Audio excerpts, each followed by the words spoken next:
വിടർന്നു വരുന്ന ഓരോ പൂവും വിസ്മയമാണ്. കത്തോലിക്ക സഭയിലെ വിവിധ സന്യാസിനി സമൂഹങ്ങളിലൂടെ, സന്യാസ സമൂഹങ്ങളിലൂടെ ക്രിസ്തു സ്നേഹത്തിൽ വിടരുന്ന വിവിധ പൂക്കളെ അവതരിപ്പിക്കുന്ന സ്നേഹം, സഹനം, സന്യാസം എന്ന ഗുഡ്നസ് ടിവിയുടെ മനോഹരമായ പരിപാടിയിലേക്ക് എല്ലാ മാന്യ പ്രേക്ഷകർക്കും ഹൃദ്യമായ സ്വാഗതം.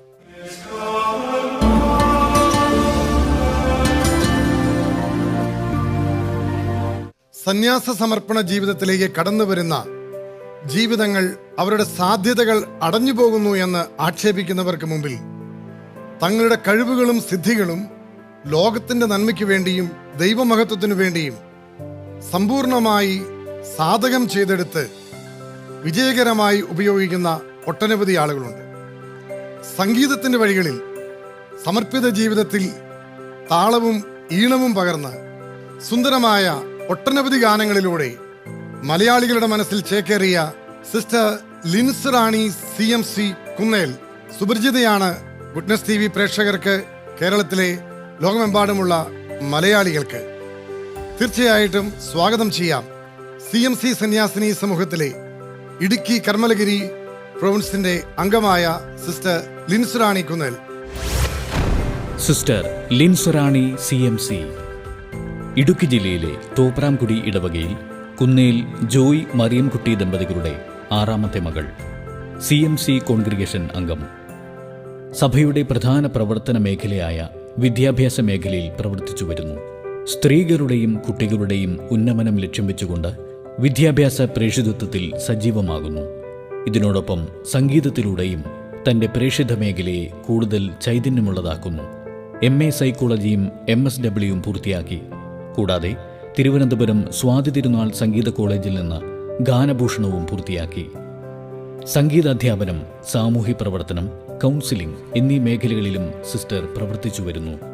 ദൈവം തനിക്കു നൽകിയ വ്യത്യസ്തമായ ജന്മസിദ്ധമായ കഴിവുകൾ അവിടത്തേക്ക് സമർപ്പിച്ച് ഈ സന്യസ്ത തൻ്റെ സമർപ്പണ ജീവിതത്തെ കൂടുതൽ തിളക്കമാർന്നതാക്കുകയാണ്. സിസ്റ്റർ ലിൻസ് റാണിക്ക് സ്നേഹം, സഹനം, സന്യാസം എന്ന പ്രോഗ്രാമിലേക്ക് ഹൃദ്യമായ സ്വാഗതം.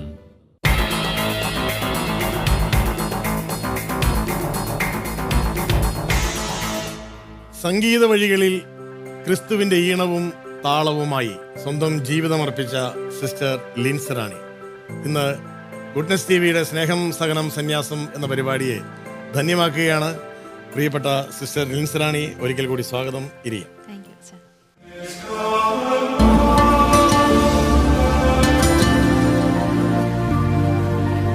സംഗീതത്തിന്റെ വ്യത്യസ്തമായ മേഖലകളിൽ സിസ്റ്റർ ലിൻസ് റാണി ഇന്ന് മലയാളി പ്രേക്ഷകർക്ക് പരിചിതയാണ്. പാട്ടും സംഗീതവും എഴുത്തുമൊക്കെയായി പല മേഖലകളിൽ. എന്നാണ് ഈ സംഗീത വഴികൾ ആരംഭിക്കുന്നത്? വളരെ ചെറുപ്പത്തിലെയാണോ, പിന്നീട് സഭയിൽ പ്രവേശിച്ചതിന് ശേഷമാണോ? ഞാൻ വളരെ ചെറുപ്പത്തിൽ തന്നെ ഒരു പാട്ടിൻ്റെ മേഖലയിലാണ് വളർന്നു വന്നത്. പ്രത്യേകിച്ച് എൻ്റെ മാതാപിതാക്കളിൽ ചാച്ചൻ നന്നായി പാടുന്നയാളാണ്. അപ്പോൾ ചാച്ചൻ്റെ ഫാമിലിയിൽ എല്ലാവരും പാടുന്നവരാണ്. എൻ്റെ ആൻറ്റിമാർ പാടുന്നതായിരുന്നു. പിന്നെ ഞങ്ങൾ 6 സഹോദരങ്ങളാണുള്ളത്. അതിൽ 6 പേരും പാടുന്നവരായിരുന്നു. കുന്നേൽ കയറിയായിരുന്നോ പാട്ട്? കുന്നേലായിരുന്നു വീട്. ആ പാട്ട്. അപ്പം ചാച്ചന് ഭയങ്കര താല്പര്യമായിരുന്നു ഈ പാട്ടിനോടൊക്കെ. അപ്പോൾ അങ്ങനെ ഉണ്ടായിരുന്നത് കൊണ്ട് ഞങ്ങൾ വൈകുന്നേരങ്ങളിൽ കുരിശ് വരച്ച് ഒരു ഗാനമേള എന്ന് പറഞ്ഞ് കുറേ ഭക്തിഗാനങ്ങൾ പാടുന്ന ഒരു രീതി ഉണ്ടായിരുന്നു. അപ്പോൾ അങ്ങനെ ആദ്യം തന്നെ ഞാൻ ജനിച്ച കാലം തൊട്ടേ ഈ പാട്ടിന് ഒരു പ്രാധാന്യം കൊടുത്താണ് വീട്ടിൽ വളർന്നു വന്നത്. പിന്നെ ചാച്ചൻ അന്നത്തെ ഒരു മെയിൻ പാട്ടുകാരനായിരുന്നു അപ്പച്ചൻ. അതുകൊണ്ട് തന്നെ പല സ്ഥലങ്ങളിലും പള്ളികളിൽ, പ്രത്യേകിച്ച് നമ്മുടെ പള്ളി കൊയറുകളിൽ അന്ന് ചാച്ചൻ പെരുന്നാളുകൾ നന്നായി പാടുമായിരുന്നു. പിന്നെ ചാച്ചൻ നന്നായി അഭിനയിക്കുമായിരുന്നു. അഭിനയിക്കുക നാടകത്തിലൊക്കെ, അന്നത്തെ നമ്മുടെ പ്രദേശങ്ങളിലൊക്കെ നാടകത്തിലൊരു അഭിനേതാവായിരുന്നു. പ്രധാന നടനായിരുന്നു ജോയ് കുന്നേൽ. തോപ്രാംകുടിയിലാണ് വീട് അല്ലേ? തോപ്രാംകുടിയിൽ എവിടെയായിട്ടാണ്? തോപ്രാംകുടി സ്കൂൾ സിറ്റി താഴെയാണ്. ബദലിന് പോകുന്നത് അത് തന്നെ. അതെ, അത് തന്നെ, അയലോക്കംകാരാണ്. അപ്പോൾ അങ്ങനെയുള്ളൊരു ഇതിലാണ്. പിന്നെ ആൻറ്റിമാരൊക്കെ ആദ്യകാലങ്ങളിൽ പള്ളിയിലൊക്കെ പാടിക്കൊണ്ടിരുന്നു. അവരുടെയൊക്കെ കാലം കഴിഞ്ഞപ്പോൾ എൻ്റെ ചേച്ചിമാർ വന്നു. അപ്പോൾ എൻ്റെ ചേച്ചിമാരാണ് അന്ന് പള്ളി പാടുന്നത്. അപ്പം ഞാൻ ചെറുതായിരുന്നു. അവരുടെ അടുക്കൽ പോയി നിന്ന് ഇങ്ങനെ പാട്ട് പഠിച്ച് പിന്നെ സംഘടനകളാണ് എന്നെയൊക്കെ കൂടുതൽ വളർത്തിയത്. നമ്മുടെ പള്ളി കൊയറാണ് എനിക്ക് ഒരുപാട് സഹായകമായി തീർന്നത്. ഇടവക കൂട്ടായ്മ. ആ, തീർച്ചയായിട്ടും. നമ്മുടെ വിശ്വാസ ഇടവകയിലെ സമൂഹത്തിന്റെ സംഘടനകൾ എന്ന് പറഞ്ഞാൽ ഏതൊക്കെയാ ഉദ്ദേശിച്ചത്? അന്ന് വെച്ചാൽ കൂടുതലായിട്ട് മിഷൻ ലീഗായിരുന്നു ഞങ്ങൾക്ക് സജീവമായിട്ട്. അപ്പം നമുക്ക് മത്സരങ്ങളൊക്കെ കാണും. അപ്പോൾ അതിനായിട്ട് സിസ്റ്റേഴ്സ് നമ്മളെ കൂടുതൽ ഒരുക്കും. ഞങ്ങളുടെ അവിടെ കൂടുതൽ CMC സിസ്റ്റേഴ്സ് ആയിരുന്നു. എൻ്റെ കോൺഗ്രിഗേഷൻ തന്നെയായിരുന്നു. തോപ്രാംകുടി ഇടവക. തോപ്രാംകുടിയിലെ CMC സിസ്റ്റേഴ്സ് ആണ്. ആ, അതെ, അപ്പൊ അന്ന് ഈ മിഷൻ ലീഗിനൊക്കെ ഇങ്ങനെ ഒരുക്കുന്ന സിസ്റ്റേഴ്സിനെ ഓർമ്മയുടെ ഏത് സിസ്റ്റർ? തീർച്ചയായിട്ടും. അന്ന് ഞാൻ കൊണ്ടായിരുന്നത് എൻ്റെ ഏറ്റവും ചെറുപ്പകാലത്തുണ്ടായിരുന്നത് സിസ്റ്റർ സോഫി, കോതമംഗലം പ്രോവിൻസ് ആണ്. പിന്നെ സിസ്റ്റർ മെയ്ബിള്. മേബിളാണ് നമ്മുടെ കാലത്ത്. അതെ, സിസ്റ്റർ മേബിൾ ആണ് മിഷൻ മേബിളാണ് ലീഗിന്റെ മിഷൻ ലീഗിന്റെ ആ, രൂപത അത് ആനിമേറ്റർ. തന്നെ. നമ്മുടെ കാലത്ത് മേബിളാണ്. അന്നേരം അങ്ങനെ മത്സരങ്ങൾക്ക് അപ്പം മെയിനായിട്ട് പാട്ട്, കഥാപ്രസംഗം, ഗാനമേള, അങ്ങനെ കുറേ ഐറ്റം നമുക്ക് തരും. അത് നമ്മളെ പഠിപ്പിക്കും. അങ്ങനെ കൂടുതലായിട്ട് അതിലേക്ക് വരാനായിട്ട് സാധിച്ചു. അതായത് നമ്മുടെ ഒരു ദേവാലയത്തിന്റെ ഒരു സംസ്കാരം അല്ലേ? തീർച്ചയായിട്ടും. അപ്പോൾ അത് നമ്മുടെ ചെറുപ്പത്തിലെ നമ്മുടെ എല്ലാ കഴിവുകളെയും വളർത്തുന്ന ഒരു സംസ്കാരം കത്തോലിക്ക ദേവാലയങ്ങളിലെ ഈ വേദപരിശീലനത്തിന്റെ ഭാഗമായിട്ട് തന്നെ നമ്മുടെ ഒരു സംസ്കാരമാണ്. അത് തന്നെ നമ്മുടെ ഒരു ഭാഗമാണ്. ശനിയാഴ്ചകളിലാണെങ്കിലും ഇപ്പം നമ്മളെ പാട്ട് പാടുന്ന പിള്ളേരെ എല്ലാം കൂടെ കൂട്ടി പാട്ട് പഠിപ്പിച്ച് അങ്ങനെ അവരെ അങ്ങോട്ട് ഒരുക്കി കൊണ്ടുവരുമായിരുന്നു. ആ ചെറുപ്പകാലത്തുണ്ടായിരുന്ന കിട്ടിയ ഒരു ഫോർമേഷനാ എനിക്ക് പള്ളിയോട് ഒട്ടി നിൽക്കുക. അത് അവസാനം കർത്താവിനോട് ഒട്ടി നിൽക്കാൻ തീരുമാനിച്ചു. അവിടെ വരെ എത്തി. പിന്നെ സഹോദരങ്ങളാണേലും പാടുന്നതാണ്. എൻ്റെ നേരെ മൂത്തയാളെ ജോസ് നന്നായി പാടും. അപ്പം ഞങ്ങൾ രണ്ടുകൂടെ പള്ളി കൊയറുകൾക്കൊക്കെ, അന്ന് കല്യാണമൊക്കെ കൂടുതലും നമുക്ക്, അപ്പോൾ കല്യാണ കൊയറുകൾക്കൊക്കെ ഞങ്ങൾ പാടാൻ പോകും. അങ്ങനെ വീട്ടിൽ നിന്ന് വളരെ സപ്പോർട്ടീവായിരുന്നു എൻ്റെ ചേച്ചിമാരും ഒക്കെ.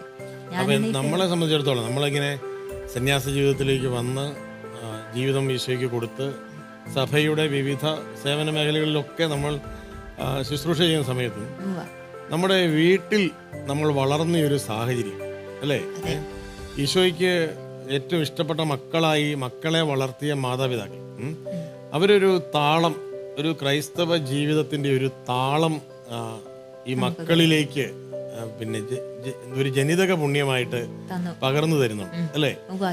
അപ്പം ആ താളവും ഈണവും ഒക്കെ മനസ്സിലുണ്ട്. അത് നമ്മുടെ പിന്നെ നമ്മുടെ കുരിശുവരയുടെ സമയത്ത്, സന്ധ്യാപ്രാർത്ഥനയുടെ സമയത്തൊക്കെ നമ്മൾ ചെറുപ്പത്തിൽ ഒരുമിച്ചിരുന്ന് പാടി. എല്ലാ വീട്ടിലും പാട്ടുകൾ പാടുന്നു. എല്ലാ കാരണവന്മാരും പാട്ടുകാരൊന്നുമല്ല, പക്ഷെ എല്ലാവരും പാട്ട് പാടും അല്ലേ.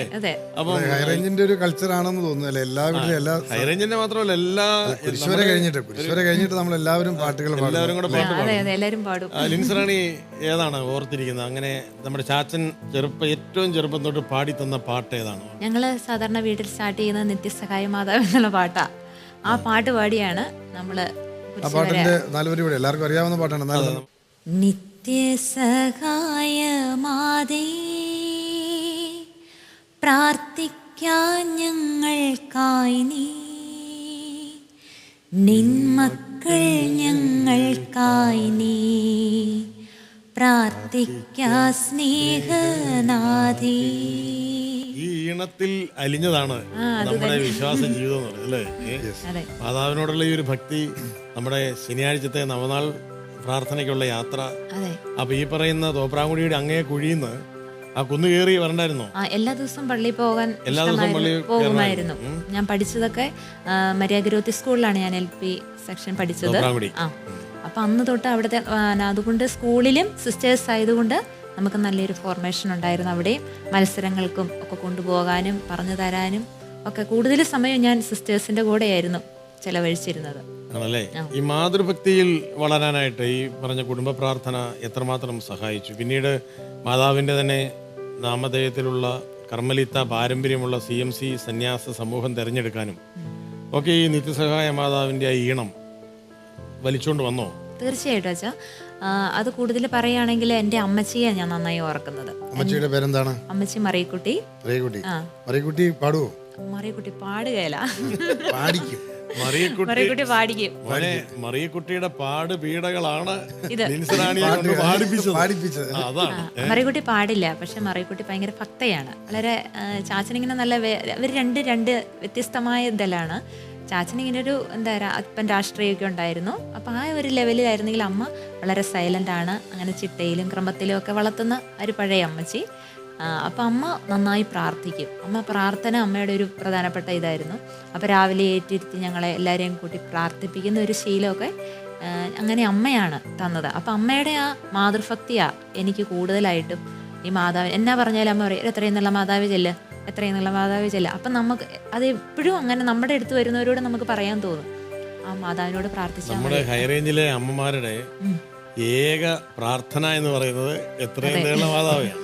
എന്ത് പ്രശ്നമുണ്ടെങ്കിലും ഉടനെ ഞങ്ങളുടെ മാതാവിനെ അമ്മയാണേലും വിളിച്ചങ്ങ് പ്രാർത്ഥിക്കുകയാണ്. ഞങ്ങൾ എങ്ങോട്ടേലും യാത്ര പുറപ്പെടാൻ ഇറങ്ങുന്നു എന്ന് പറഞ്ഞു കഴിഞ്ഞാൽ അമ്മ തുടങ്ങുകയാണ് എത്രയും നീള മാതാവേ തുടങ്ങുവാണ്. അതെ അല്ലേ? അതെ. അപ്പൊ ഈ എല്ലാ എത്രയും നീള അമ്മമാരുടെയും മാതാവേ അല്ലേ, നമ്മുടെ എല്ലാ അമ്മമാരുടെയും ഒരു എല്ലാ വലിയ അമ്മമാരുടെയും ആശ്രയമാണ്. പ്രാർത്ഥനയാണ്. അപ്പം നമ്മുടെ മറിയക്കുട്ടിയിൽ നിന്നുമാണ് ഈ ഒരു മാതൃഭക്തിയിലേക്ക് വന്നത് അല്ലേ? തീർച്ചയായിട്ടും അതെ.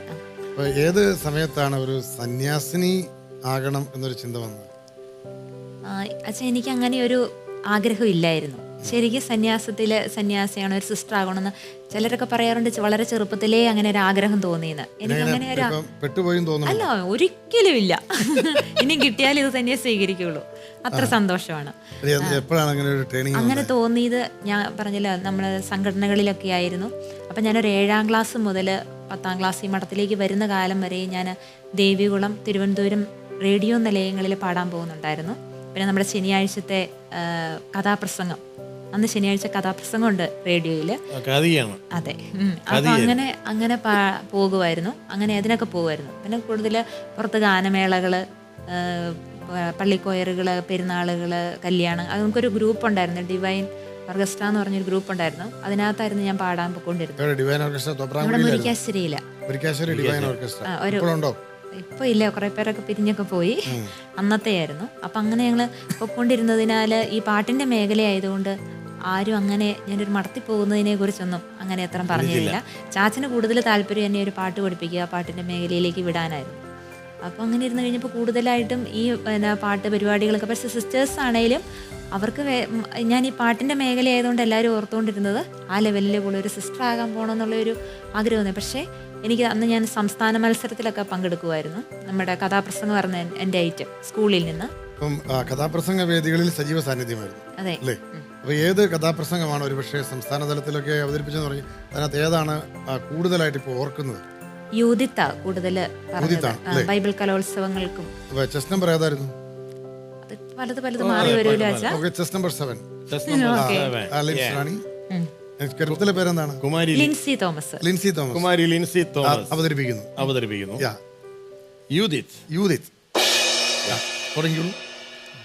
ദൈവത്തിൽ ആശ്രയിക്കുന്നവരെ അവിടുന്ന് ഒരിക്കലും കൈവിടുകയില്ല എന്നതിന് നിരവധി തെളിവുകൾ വിശുദ്ധ ഗ്രന്ഥത്തിലുണ്ട്. തിരുലിഖിതത്തിൽ നിന്ന് തിരഞ്ഞെടുത്ത അത്തരമൊരു കഥയാണ് കഥാപ്രസംഗ രൂപത്തിൽ ഞാൻ നിങ്ങളുടെ മുൻപിൽ അവതരിപ്പിക്കുന്നത്. കഥ യൂദിത്ത്.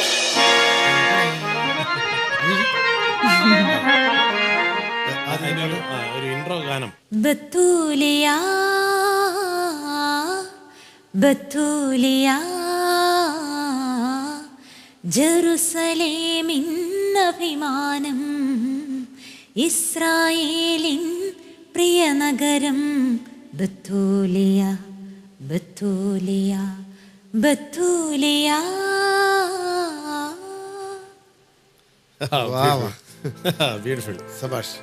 Thank you. Very good, very good. അപ്പൊ നല്ലൊരു കഥാപ്രസംഗത്തിന്റെ ആരാണ് ഇത് ട്യൂൺ ചെയ്തതൊക്കെ? അന്ന് ബദേൽ മാത്തുക്കുട്ടി എന്ന് പറഞ്ഞ സാർ മരിച്ചുപോയി.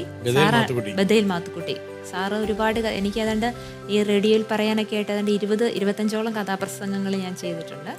പുള്ളിയുടെ തന്നെ? ആ, പുള്ളിയുടെ തന്നെ. സാറാണോ ഈ സംഗീതം കൊടുത്തിരുന്നത്? അതെ അതെ, സാർ തന്നെ. സാറ് തന്നെ രചനയും സംഗീതവും ബഥേൽ മാത്തുക്കുട്ടി സാറാണ്. ഈ ബഥേൽ എന്ന് പറയുന്നത് പ്രേക്ഷകർക്ക് എല്ലാവർക്കും പരിചയമുണ്ടോന്ന് അറിയില്ല. തോപ്രാംകുടി ഞങ്ങളുടെ ഗ്രാമത്തിലെ, അതെ, ഞങ്ങളുടെ ഗ്രാമമാണ്. ഈ പറയുന്ന ലിൻസറാണി ഇപ്പോഴാണ് ഞങ്ങൾ തോപ്രാംകുടിക്കാരി ആണെന്ന് മനസ്സിലാക്കുന്നത്. ഞങ്ങൾ പ്രകാശാണ്, തോപ്രാംകുടിക്ക് തൊട്ടടുത്തുള്ള ഗ്രാമമാണ് പ്രകാശ്. കിളിയാറുകണ്ടം ഒക്കെയാണ്.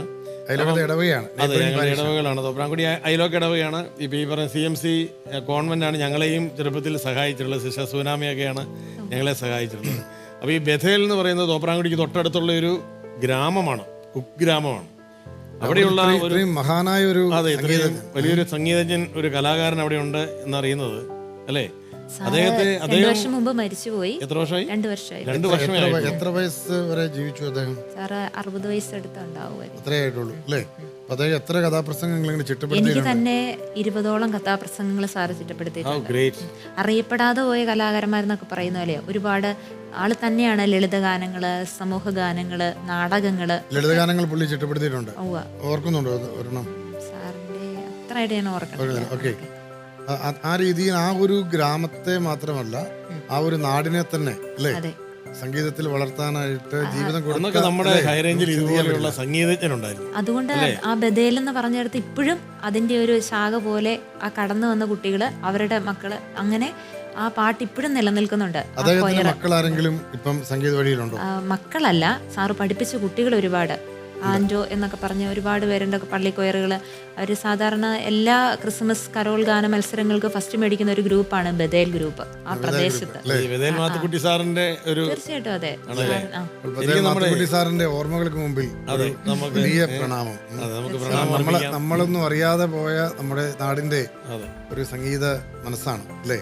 എല്ലാ ഇടവകളിലും ഉണ്ട് നമ്മൾ അറിയാത്ത മഹാപ്രതിഭകളായിട്ടുള്ള സംഗീതജ്ഞരല്ലേ. പഴയ ഹാർമോണിയത്തിലൊക്കെ അതെ. നമ്മുടെ അൾത്താരയുടെ സൈഡിൽ നിന്ന് ഉയരുന്ന പഴയ കാരണവന്മാരുടെയൊക്കെ ആ ഒരു ഹാർമോണിയ വായനയുടെ അവരുടെ ഒരു ആത്മസമർപ്പണത്തിന്റെ തുടർച്ചയിലാണ് ഇന്ന് നാടറിയുന്ന സംഗീതജ്ഞൻ ആ നാട്ടിൽ നിന്നുണ്ടായത് എന്നുള്ളതാണ് ഈ പറയുന്ന ബദേൽ മാത്തുക്കുട്ടി സാറിന്റെ ഒരു സുഹൃതം. അതെ, ആ സുഹൃത്തിന്റെ ഭാഗമാണ് ലിൻസറാണിയും. തീർച്ചയായിട്ടും അല്ല അദ്ദേഹത്തിന്റെ ഒക്കെ ആ ഒരു നന്മ മനസ്സും ആത്മസമർപ്പണത്തിന്റെയും ഒരു വഴികളുടെ തുടർച്ചയാണ്. അപ്പോൾ തീർച്ചയായിട്ടും അദ്ദേഹത്തെയും നമ്മൾ ഈ ഒരു വേദിയിൽ അനുസ്മരിക്കാം. അപ്പോൾ ഈ ഒരു കഥാപ്രസംഗത്തിന്റെ വഴികളിൽ നിന്നും അപ്പുറത്ത് ഈ സന്യാസ ജീവിതത്തിലേക്ക് വരുമ്പം എങ്ങനെയാണ് സന്യാസ ജീവിതത്തിൽ ഈ സംഗീതം ഒരു തടസ്സമല്ലാത്തതാണ് എന്ന് തിരിച്ചറിഞ്ഞത് എപ്പോഴാണ്? പാടാൻ അനുവദിക്കുമെന്നൊക്കെ വിചാരിച്ചിരുന്നു? അനുവദിച്ച് അതിനെനിക്ക് കൂടുതലായിട്ടും പാട്ടല്ലായിരുന്നു വെച്ചാൽ എനിക്ക് അവിടെ ഇമ്പോർട്ടൻസ്. എനിക്ക് കിട്ടിയ ദൈവവിളി അതാ ഞാൻ കൂടുതലായിട്ടും പ്രചോദനം ഇതിലേക്ക് വരാനാ. ഒരിക്കൽ ഞാൻ പറഞ്ഞില്ല സംസ്ഥാന മത്സരങ്ങൾക്കൊക്കെ പോയി. അന്ന് നമ്മളെ പത്രത്തിലൊക്കെ ഇങ്ങനെ ഫോട്ടോ വരുമല്ലോ, സംസ്ഥാന മത്സരത്തിൽ സമ്മാനം കിട്ടി ലിൻസി തോമസ്. അന്ന് ഞാൻ ഈ ബേബി ജോൺ കലയന്താനി അദ്ദേഹത്തിന്റെ ഒക്കെ കൂടി ഒരു അന്ന് ഭക്തിഗാനമേളകൾ ഉണ്ടായിരുന്നു. അപ്പം അതിലൊക്കെ പോയി കഴിഞ്ഞ് കഴിഞ്ഞപ്പം എനിക്കിങ്ങനെ എൻ്റെ മനസ്സിൽ തോന്നി തമ്പുരാന് വേണ്ടി പാടാനായിട്ട് ഇത് സാധിച്ചിരുന്നെങ്കിൽ എന്നങ്ങനെ എൻ്റെ ഉള്ളിലൊരു ചിന്ത ഇങ്ങനെ വന്നു. ഒരു നിമിഷം അപ്പം നമ്മൾ പള്ളിയിൽ പോകും, പ്രാർത്ഥിക്കും, അങ്ങനെയൊക്കെ ചെയ്യുമല്ലോ. അപ്പം എൻ്റെ ഉള്ളിലും അങ്ങനെ തോന്നി, ഈശോയ്ക്ക് വേണ്ടി മാത്രം പാടുന്ന ഒരവസ്ഥ അതെന്തായിരിക്കും, ഇങ്ങനെ ഞാൻ ചിന്തിച്ചു. അങ്ങനെ ആ നിമിഷങ്ങളിൽ ഞാൻ മാതാവിനോട് കൂടുതലായിട്ട് എൻ്റെ അമ്മച്ചിയോട് ഞാൻ പറഞ്ഞു ഈ വിവരം. അപ്പം അമ്മ പറഞ്ഞു, കൊച്ചിന് അങ്ങനെ ആഗ്രഹം ഉണ്ടെങ്കിൽ നീ നന്നായിട്ട് പ്രാർത്ഥിക്കുക, അത് അപ്പം ഞാൻ പറഞ്ഞമ്മേ എനിക്ക് മാതാവിൻ്റെ സഭ, എനിക്ക് കർമ്മലീത്ത സന്യാസിനി സമൂഹത്തോട് ഒരു ഭയങ്കര അറ്റാച്ച്മെന്റ് ആയിരുന്നു. ചെല്ലി ഉറപ്പായിട്ടും. അപ്പോൾ അങ്ങനെ അമ്മയോട് പറഞ്ഞപ്പോൾ അമ്മ പറഞ്ഞു, ദൈവം വിളിച്ചതാണ്, നീ പോകും, അതുകൊണ്ട് മോൻ നന്നായി പ്രാർത്ഥിച്ചോളാൻ പറഞ്ഞു. അന്ന് തൊട്ട് ഞാൻ മാതാവിനോട് കൂടുതലായിട്ട് പ്രാർത്ഥിക്കാൻ തുടങ്ങി. പിന്നെ എൻ്റെ രീതികളെന്നൊക്കെ പറഞ്ഞു കഴിയുമ്പോൾ നമ്മളിങ്ങനെ അപ്പോൾ ഒരു ഇച്ചിരി മോഡൽ രീതികളിലൊക്കെ ആയിരുന്നു അന്ന് ഞാൻ. കാരണം നമ്മളിങ്ങനെ പാടാനൊക്കെ പോകുമ്പോൾ അങ്ങനെ പറ്റില്ലല്ലോ. അപ്പം അന്നേരം ആരും അതിനെക്കുറിച്ച് ആർക്കും ഒരു ചിന്തയില്ലായിരുന്നു പടത്തിൽ പോകുന്നൊന്നും. പിന്നെ ഞാൻ ഈശോയോട് പ്രാർത്ഥിച്ചു. പിന്നെ അന്ന് ഞാൻ ഇറങ്ങിയത് ജൂലൈ 5-ാം തീയതിയാണ് എൻ്റെ വീട്ടിൽ നിന്ന് ഞാൻ ആ സന്യാസത്തിലേക്ക് പോകുന്നത്. ആ ഒരു ദിവസം അന്ന് പോകുന്നതിൽ പിന്നെ ഇന്ന് വരെയും ഒന്ന് തിരിഞ്ഞു നോക്കാനോ അതായിരുന്നു കൂടുതൽ നല്ലതെന്ന് ചിന്തിക്കാനോ ഒരു വേള പോലും എനിക്ക് അതിനൊരിട വന്നിട്ടില്ല. അത്രമാത്രം എൻ്റെ സന്യാസ ജീവിതത്തിൽ ഞാൻ സംതൃപ്തയാണ്. അതിന് ഏറ്റവും കൂടുതൽ അച്ഛൻ ചോദിച്ചല്ലോ എങ്ങനെയാ അത് ഇവിടെ നിന്ന് പാടാൻ പറ്റുമോ ഇല്ലയോ എന്നൊക്കെ. ഞാൻ വന്ന ആ ദിവസം തൊട്ട് എൻ്റെ സന്യാസിനി സമൂഹത്തിൽ എനിക്ക് പാടാനുള്ള അവസരങ്ങളുണ്ട്. സമൂഹത്തിൽ സിസ്റ്റേഴ്സിൻ്റെ പ്രോത്സാഹനം, പാട്ട് പഠിക്കാൻ വിടുക, അതുപോലെ തന്നെ ഏത് അവസരങ്ങൾ കണ്ടാൽ കിട്ടിയാലും പൊക്കോ അത് ചെയ്യാത്തതിൻ്റെ ആലിസ് മരിയമ്മയാണ് വിട്ടത്. അമ്മ ഇപ്പോൾ ഇവിടെ, അമ്മ ആഫ്രിക്കയിലാണ്. അതിനുശേഷം തീർച്ചയായിട്ടും കിട്ടി. ഞാൻ തിരുവനന്തപുരത്താണ് പഠിച്ചത്. ഞാൻ ഓഷനായിരുന്നു. സ്വാതി തിരുനാൾ കോളേജിലാണ് പഠിച്ചത്. തിരുവനന്തപുരം സ്വാതി തിരുനാൾ മ്യൂസിക് കോളേജിൽ. സംഗീതം പഠിച്ചു കഴിഞ്ഞപ്പോൾ അത് എങ്ങനെയാണ് കൂടുതൽ ഈ നമ്മുടെ ക്രൈസ്തവമായ വിശ്വാസധാരയിൽ ഉപയോഗിക്കാം എന്ന് കരുതിയത്? പിന്നീട് ഗാനങ്ങൾ ഈണമിടാനും എഴുതാനും ഇല്ലേ, പാടാനും ഒക്കെ അങ്ങനെ എത്ര ഗാനങ്ങൾക്ക് ഇപ്പോൾ ഈണം ചിട്ടപ്പെടുത്തി? പാട്ടുകൾ ഞാൻ തന്നെ എഴുതി, അതായത് പഠിക്കാൻ പോകുന്നതിന് മുമ്പ് തന്നെ പാട്ടുകൾ എഴുതി ട്യൂൺ ചെയ്തിട്ടുണ്ട്. 2010 ജപമാല രാജ്ഞി എന്ന് പറഞ്ഞ ഒരു CD ഇറക്കുകയുണ്ടായി. അന്ന് CD ആയിരുന്നല്ലോ യൂട്യൂബിനെക്കാട്ടിലൊക്കെ കൂടുതലായിട്ടും. അന്നത്തെ പ്രൊവിൻഷ്യലായിരുന്ന ഞങ്ങളുടെ ആലീസ് മരിയാമ്മ അമ്മയുടെ ഒരു ഭയങ്കര സപ്പോർട്ടീവായിരുന്നു അതിന്. അപ്പം മാതാവിൻ്റെ ജപമാല അളവില്ലാത്ത സകല നന്മ സ്വരൂപൻ എന്ന അത് ആദ്യം തൊട്ട് നമ്മൾ പാട്ട് രൂപത്തിൽ എഴുതി, അതിൻ്റെ ഇടയ്ക്കുള്ള നന്മ നിറഞ്ഞു പറയുമ്പോൾ രഹസ്യങ്ങൾ എഴുതി, ലുത്തീനിയ വേറെ തരത്തിൽ അങ്ങനെ എഴുതി അത് മുഴുവൻ ഒരു CD-യിലാക്കി ചെയ്തിരുന്നു. ലിൻസ് തന്നെ എഴുതി ട്യൂൺ ചെയ്തു, പാടി പാടി. ഞാനല്ല, പലരും പാടുന്നുണ്ട് അതിനകത്ത്. നമ്മളങ്ങനെ പാടി. ആദ്യമായിട്ട് ജപമാല രാജ്ഞി എന്ന് പറഞ്ഞൊരു CD പുറത്തിറക്കിയായിരുന്നു. പിന്നെ അതെനിക്കൊരു പ്രചോദനമായി. പിന്നെ നിന്നെക്കുറിച്ചൊരു പദ്ധതിയുണ്ട്. അങ്ങനെ കുറേ പാട്ടുകൾ തന്നെ എഴുതി ട്യൂൺ ചെയ്യാനായിട്ട് സാധിച്ചിട്ടുണ്ട്. നിന്നെക്കുറിച്ച് പദ്ധതിയുണ്ട്. ഒരുവിധം കേരളീയ സമൂഹം ഏറ്റെടുത്തൊരു പാട്ടാണ്. കൂടുതലായിട്ട് നമ്മുടെ വെസ്റ്റേഷനൊക്കെ പാടുന്നൊരു ദൈവവിളിയുടെ പാട്ടാണ്. അല്ലേ? ആ പാട്ടൊന്ന് പാടിയാലോ? തീർച്ചയായിട്ടും പാടാച്ചാ. നിന്നെ കുറിച്ചൊരു പദ്ധതിയുണ്ട്, നിൻ സ്നേഹരാജന ഈശോയ്ക്ക്. നിന്നെ കുറിച്ചൊരു സ്വപ്നമുണ്ട്, നിൻ പ്രാണനാഥനാം ഈശോയ്ക്ക്. നാഥന്റെ സ്വപ്നം സഫലമാക്കാൻ നിന്റെ സ്വപ്നം ത്യജിച്ചിടണം. നാഥന്റെ സ്വപ്നം സഫലമാക്കാൻ നിന്റെ സ്വപ്നം ത്യജിച്ചിടണം. നിന്നെ നയിക്കാൻ നിൻ പ്രാണനാഥൻ എന്നെന്നും എപ്പോഴും കൂടെയുണ്ട്. നിന്നെ നയിക്കാൻ നിൻ പ്രാണനാഥൻ എന്നെന്നും എപ്പോഴും കൂടെയുണ്ട്. നിന്നെ കുറിച്ചൊരു പദ്ധതിയുണ്ട്, നിൻ സ്നേഹരാജന ഈശോയ്ക്ക്. നിന്നെ കുറിച്ചൊരു സ്വപ്നമുണ്ട്, നിന്നാത്മനാഥനാമീശോയ്ക്ക്. വാ, നിന്നെ താങ്ക് യു വെച്ചാ. കുറിച്ചൊരു പദ്ധതി ഉണ്ടെന്ന് മനസ്സിലായി. മനോഹരമായിരിക്കും കേട്ടോ. മനോഹരമാണ്. അങ്ങനെ എത്ര പാട്ടുകൾ ചെയ്യുന്ന പറയും? 30ഓളം പാട്ടുകൾ. 30ഓളം പാട്ടുകൾ. പിന്നെ നമ്മൾക്ക് ആരെങ്കിലും ഒക്കെ ഇങ്ങനെ ചെറുതായിട്ട് ഇങ്ങനെ ചോദിക്കും, നമ്മുടെ സുവിശേഷോത്സവം അങ്ങനെയൊക്കെയുള്ള കാര്യങ്ങൾക്ക് അങ്ങനെയൊക്കെ എഴുതി കൊടുക്കാറുണ്ട്, അങ്ങനെ ട്യൂൺ ചെയ്ത് കൊടുക്കാറുണ്ട്. ഇപ്പോൾ നമ്മുടെ ഇടുക്കി രൂപതയുടെ രൂപതാ ദിനത്തോടനുബന്ധിച്ച് അതിനുള്ളൊരു പാട്ട് എല്ലാവരും കൂടി കണ്ടം ചെയ്തു. അത് രൂപതാ ദിനത്തിന്റെ ആ ഗാനം നമുക്കൊരാന്തം ഉണ്ടായിരുന്നു. അപ്പൊ ആന്തമൊക്കെ ചെയ്യാനായിട്ട് ആരാ ചെയ്തേ? ഞാൻ തന്നെയാണ് ചെയ്തത്. സംഗീതവും അല്ല, ബേബി ജോൺ കലയന്താനിയാണത് എഴുതിയത്. പാടി മ്യൂസിക് കൊടുത്തോ? മ്യൂസിക് കൊടുത്തതും ഞാൻ തന്നെയാണ്. ആണോ? ദാസർക്കാത്മിക നാണയമാ കക്രാനൽകിയ മിശിഹായി. സമന്വയ ചാരിറ്റബിൾ സൊസൈറ്റിയുടെ ഇവിടെ ഒന്ന്, പിന്നെ സിയോൺ ചാരിറ്റബിൾ സൊസൈറ്റി നെടുങ്കണ്ടം, പിന്നെ FEO അത് സിസ്റ്റർ ചൈതന്യയുടെ നേതൃത്വത്തിൽ കർഷകർക്കായിട്ട് നമ്മൾ കൂടുതൽ അവിടെ കർഷക മേഖലകളാണല്ലോ. അപ്പം ഞങ്ങൾ സിസ്റ്റർ സോഷ്യൽ വർക്കിൻ്റെ സിസ്റ്റർ ജാൻസീന, അതിന് മുമ്പുണ്ടായിരുന്ന സിസ്റ്റർ ചൈതന്യ. അപ്പോൾ ആ സിസ്റ്റേഴ്സിൻ്റെ ഒരു നേതൃത്വത്തിലായ സത്യത്തിൽ ഇത്രയും ഒരു ഡെവലപ്മെൻറ്റ് ഇതിനകത്തുണ്ടായത്. നമ്മുടെ ഇടുക്കി രൂപതയിൽ മാത്രമുള്ള ഒരു വിഷയമല്ല, എല്ലാ രൂപതയിലും ഉള്ള ഒരു വിഷയമാണ്. അല്ലെ, ആൺകുട്ടികളെ സംബന്ധിച്ച് അവർ നിരാശരാണ്. ഇനി എന്നതാ, ഇനി ഇങ്ങനെ അങ്ങ് പോട്ടെ, ഇങ്ങനെ അങ്ങ് തീരട്ടെ എന്ന്.